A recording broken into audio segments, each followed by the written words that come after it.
कभी आज तक कोई बदला नहीं, इसलिए उसको कहते हैं राम है। तो आप हमारा सबका काम है, और राम नहीं तो हमारा भी और तुम्हारा भी क्या काम है। इसलिए वो घर में रहते हुए भी घर से न्यारा है। सर्वे हूँ को जाने सो तो सर्वे हूँ से न्यारा है, पर घर को अपना माना है इसलिए दुख होता है। घर अपना है, घर में एक कोई चीज टूटती है, अरे यहाँ तक कि बल्ब भी शॉर्ट हो जाता है, बल्ब खराब होता है तो घर के मालिक को दुख होता है। ट्रैक्टर बिगड़ जाए, गाड़ी बिगड़ जाए, गाड़ी से हम न्यारे हैं पर गाड़ी बिगड़ती है तो गाड़ी का दर्द हमें होता है। जरा सी धान खेत की खराब होती है तो हमें दर्द होता है, क्योंकि उसको हमने अपना माना है, मान करके अपने में उसको मिलाया है, इसलिए दर्द होता है। शरीर में रहते हुए हम शरीर से न्यारे हैं पर शरीर हमारा माना है, इसलिए हमें दर्द होता है। देखिए हमारी जब आंख दुखती है, दांत दुखते हैं, पैर दुखता है तो हम क्या कहते हैं, मेरा पैर दर्द हो रहा, मेरा दांत दर्द हो रहा, मैं दर्द हो रहा, ऐसे कोई कहते? मैं दर्द हो रहा ऐसा आज तक कोई कहता नहीं, मेरा दर्द हो रहा। मैं और मोर तोड़ते माया, यही बस जीव कीन निकाया। इसलिए सज्जनों, ये घर में रहते हुए भी घर से न्यारा है। इसी बात पर श्री पूरन साहिब जी कहते हैं कि सर्वे हूँ को जाने सो तो सर्वे हूँ से न्यारो है, सोई गुरु रूप निज मन स्वयं को परख लखाया है, परख कर दिखाया है कि तू किसी का अंश नहीं, तू अविनाशी है, और किसी के भरोसे रहना नहीं कि तेरा कर्म तुझे कोई सुख दे, तुझे कोई दुख दे। हे मानव, हमें सद्गुरु चेताते हैं कि हमें सुख और दुख देने वाला दूसरा नहीं, हम ही अपने सुख दुख का बनाने वाला स्वयं विधाता है। मने अपने कर्मों का स्वयं विधाता है। घबराना नहीं, आगे सुनाएंगे कर्म की कहानी। तो इसलिए ये जीव कभी मरता नहीं, मरने का भ्रम पड़ा है। अगर मरते तो फिर वापिस आते नहीं। ये तो जैसे गीता में भी यही बताया कि फटे कपड़े फट जाते हैं तो कब तक पहनोगे, बदल लेना चाहिए। उसके लिए ज्यादा दुख नहीं मनाना चाहिए, कपड़ा फट गया बदल लो। अच्छा, नए कपड़े पहनने में दुख होता क्या? नए कपड़े में दुख होता नहीं। फटे कपड़े हो तो दुख होगा, नए कपड़े में कोई दुख नहीं। तो जन्म और मरण का इतना ही फर्क है कि पुराने कपड़े को बदलकर नया पहन लेना, परंतु बात ऐसी नहीं है, इतनी सस्ती नहीं है। मैंने सरल में कह दिया और आपने सरल में सुन लिया। ये कहने और सुनने का विषय नहीं, ये करने, जानने और अनुभव करने का विषय है। जब ज्ञानी की आत्मा शरीर छोड़ती है तो किस प्रकार छोड़ती है, और अज्ञानी की आत्मा शरीर छोड़ती है तो किस प्रकार छोड़ती है। ज्ञानी की आत्मा शरीर छोड़ती है और अज्ञानी की, जैसे आप गोबर का क्या बनाते हैं, छीना, कंडा। कंडे में घना लंबा बाल फंस जाए कंडे में और कंडा सूख जाए, फिर उस कंडे को तोड़ो तो बाल ना टूटे, बाल सुरक्षित निकल जाए, कंडा भी ना फूटे, बाल ना टूटे, ऐसा होगा? नहीं होगा ना। कंडा टूटेगा और बाल रह जाएगा कंडा में, कंडा रह जाएगा बाल में। उसी बात को कबीर साहब ने कहा कि माया मरी न मन मरा, मरमर जात। बोलो बोलो, ये साथी सबको याद है। क्या कहा? सब जोर से बोलो, माया मरी ना। पीछे वाले क्यों नहीं बोल रहे? क्या आज उपास लेके आए क्या कि आज बोलना ही नहीं है? माया मरी ना मन मरा, मरमर जात शरीर, आशा तृष्णा ना मरी, के गए साब कबीर। तो अच्छी बात है ना कि भाई हमारी तो सोनापुट्टी गांव में की आशा है तो यहीं जन्म ले लेंगे। अच्छी बात है ना, सब लोग चाहते हैं यही बात कि यही हमारा तो अच्छा गांव है, यहाँ की आशा रहेगी तो यही हम जन्म ले लेंगे। बहुत अच्छी बात है, आशा होगी वैसे ही बासा होगा। आशा तो है सोनापुट्टी गांव, यही घर, यही परिवार में जन्म हो, परंतु अगर आपकी तैयारी नहीं होगी। एक आदमी आशा करे कि मैं डॉक्टर बनूं, इंजीनियर बनूं, वकील बनूं, जज बनूं, उसकी तैयारी कैसी होनी चाहिए? बचपन से उसकी तैयारी कैसी होनी चाहिए?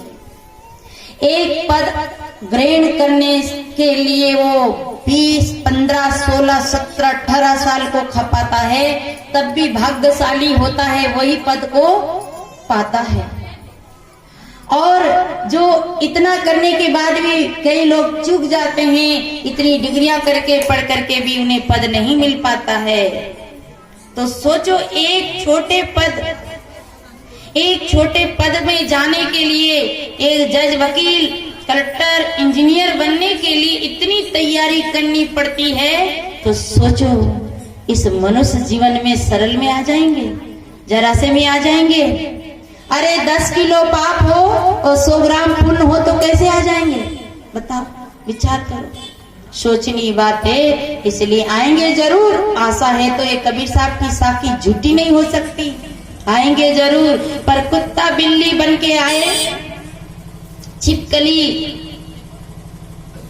कीड़े जीव जंतु बन के आए तो उसको आना नहीं कहते हैं। इसलिए तैयारी करो, बैलेंस तैयार करो, डिग्री तैयार करो। पद ग्रहण करना है तो मनुष्य जीवन तैयारी की भूमिका है, यही हम अपने जीवन की तैयारी कर सकते हैं। इसलिए सज्जनों, ये मानव जीवन बहुत कीमती है। ये जीव कभी मरता नहीं, ये अविनाशी है, और जैसी इसकी आशा होती वैसी सिद्धि मिलती है। ये पुराना कपड़ा छोड़ता है, नया कपड़ा ले लेता है, और नया लेना इसी का नाम जन्म और मरण है। पुराना छोड़ देना, नया नहीं लेना, इसी का नाम मोक्ष है। कहने में सरल है, सुनने में सरल है, पर करने में कठिन है। तो कंडा में बाल, बाल में कंडा। तो हमारी जो आशा है, ममता है, वासना है, मोह है, वो रह जाएगी तो जड़ काटे फल नहीं लगेगा। जड़ कटे तो फल लगेगा, जड़ नहीं कटे तो फल लगने वाले नहीं है। और ज्ञानी की आत्मा शरीर छोड़ती है तो मक्खन का गोला, जब आप दही बिलो छाछ करते हैं ना, दही बिलोते हैं, दही बिलो लेते हैं, और दही बिलोने के बाद जो गोला मक्खन का बनता है उसे कहाँ छोड़ते हैं? हमारे यहाँ तो पहले ज्यादा घी होता था, तो बड़ा बड़ा मटका में घी, पहले तो छाछ हाथ से करते थे, तो उसमें वो घी का गोला है, बड़ा गोला बनाकर, एक गोला में फूट जाए तो 2-3 गोला बना करके छाछ में छोड़ देते थे। क्योंकि जब तक और काम कर लेती थी माताएं, और फिर सारा घी लेकर के तपाती थी, तो वो गोला में घी, छाछ में जो घी का गोला, मक्खन का गोला तैरता रहता है, और उसमें एक लंबा बाल फंस जाए तो ना गोला टूटेगा ना बाल टूटेगा, दोनों ही सुरक्षित रह जाएंगे। ऐसे ज्ञानी इस संसार से जाते हैं तो शरीर छोड़ने में उनकी आशा नहीं रहती, आसक्ति नहीं रहती, शरीर को बेगार की तरह ढोते हैं। चलो, ये जब तक प्रारब्ध है इसे छोड़ नहीं सकते हैं, और प्रारब्ध पूरा होता है। वैसे ही जैसे कि गैस के बत्ती को आप लगाते हैं, गैस प्रकाश देता है, जब तक वो गैस की बत्ती लगी रहती है तब तक वो प्रकाश देता है, पर उस बत्ती को दूसरे में नहीं लगा सकते। ऐसे ही ज्ञानी का शरीर वापस जन्म मरण के चक्र में नहीं आता। जो आत्मदर्शी है, जो जिसे आत्मस्वरूप का बोध हो गया, जिसे अपने आपा का बोध हो गया, तो जीव मरता बहुत कीमती है। साहिब कहते हैं कि मानुष तन दुर्लभ है, बोहरी न दूजी बार, पक्का फल जो गिर पड़ा तो बोहरी न लागे डार। मानुष तन दुर्लभ है, माने सहजता से, सरलता से नहीं मिलता है, ये बड़े भाग से मिलता है। कहते कि पुण्य उदय होता है तब मिलता है। अब थोड़ा विचारणीय बात है कि भाग से मिलता है, पुण्य उदय होता है तब मिलता है, और 84 खानी भटक के मिलता है, तो ये बड़ी शंका की बात है। भाई 84 खानी में तो आदमी पुण्य नहीं करता है, फिर वो भटक के कैसे मिलता है? और इधर कह रहे हैं कि बड़े भाग से मिला है। और बाबा ने मानस में कहा भी है, बड़े भागे मानुष तन पावा, सुर दुर्लभ सद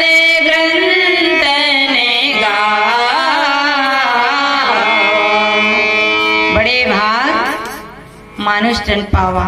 ये नहीं कहा कि बड़े भाग हाथी तन पावा। हमसे बड़ा तन किसका है? हाथी का है ना। वैसे तो अपन सबसे बड़ा तन तो उसका है। किसका है? गणेश जी का। और उससे भी बड़ा किसका है? कुंभकर्ण जी का। कुंभकर्ण जी देखे आप लोगों ने? नहीं, आप लंका नहीं पहुंचे होंगे, है नहीं, परंतु पंडितों की पोतियों के द्वारा तो पहुंचे होंगे ना। ऐसे नहीं पहुंचे होंगे तो, अरे शास्त्र पुराण के द्वारा तो पहुंचे होंगे कि कुंभकर्ण जी का शरीर कितना बड़ा है। थोड़ा मेरे मन में आ गई तो मैं निवेदन कर दूं। चित्त शांता, बुद्धि विवेकवती थी और मन विचारहीन था। मन में कोई विकार नहीं था, अहंकार शून्य था। ऐसे हनुमान जी में साध गुण थे, इसलिए हनुमान महान बने। राम और हनुमान की मुलाकात हुई तो हनुमान जी राम से मिले। राम ने हनुमान से पूछा, वत्स तुम कौन हो? तो हनुमान जी उत्तर देते, देवो दृष्टा दासो अस्मि तत्तो दृष्टा तो हे प्रभु, देह की दृष्टि से मैं आपका दास हूँ और तत्वों की दृष्टि से जो तुम्हारे अंदर है वही मेरे अंदर है। तो क्या बंदर ऐसा संस्कृत में बोलेगा, ऐसा उत्तर देगा? ये केवल हमें सुनाया, हमने मान लिया, विचार नहीं किया। हनुमान जी की पहुंच थी, पूछ। अच्छे आदमी को सब पूछते हैं ना, बड़े आदमी को जो सम्मान्य हो, गुणवान हो, उन्हें सब पूछते हैं। और उसकी पहुंच लंबी होती है, बड़ी होती है। आपके गांव में कोई कांड हो जाए तो सरपंच साहब के पास जाओगे, सरपंच साहब विधायक साहब के पास जाएंगे, विधायक साहब मंत्री जी के पास जाएंगे। जहां जहां उनकी पहुंच, कहते हैं उसकी पहुंच बहुत गंभीर है। ये ठीक थी, पूछ नहीं थी, ऐसी पूछड़ी नहीं थी। क्या थे? एक माता जी कहते थे सुबह प्याज को इसकी पूंछी मुछी काट लो। अब को इसकी भाषा में कह रही तो मुझे हंसी आ गई। वैसे हनुमान जी की पहुंच नहीं थी जो बंदर की है। इसी बात को कबीर साहब के समझे की गति एक है, जिन्हें समझा सब ठोर कहें कबीरे, बीच के बल के और ही। तो हनुमान उस समय राजा दशरथ जी चक्रवर्ती सम्राट थे, जिसने आपके नरेंद्र मोदी जी उस